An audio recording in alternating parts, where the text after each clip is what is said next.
अस्सलामुअलैकुम दोस्तों, welcome back to our channel Find Urdu.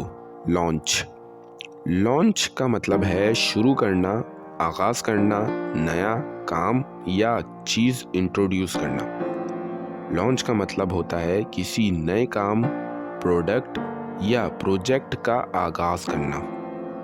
ये अक्सर बिजनेस, टेक्नोलॉजी और स्पेस मिशंस के लिए यूज़ होता है, जैसे एक नया मोबाइल फ़ोन या बिजनेस स्टार्ट करना, प्रोडक्ट लॉन्च या एक रॉकेट को स्पेस में भेजना, रॉकेट लॉन्च।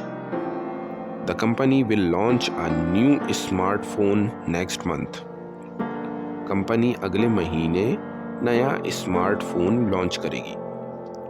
तो दोस्तों, लॉन्च का मतलब है किसी नए काम या प्रोडक्ट का आगाज़ करना। ये अक्सर बिजनेस, टेक्नोलॉजी और स्पेस मिशंस के लिए यूज़ होता है।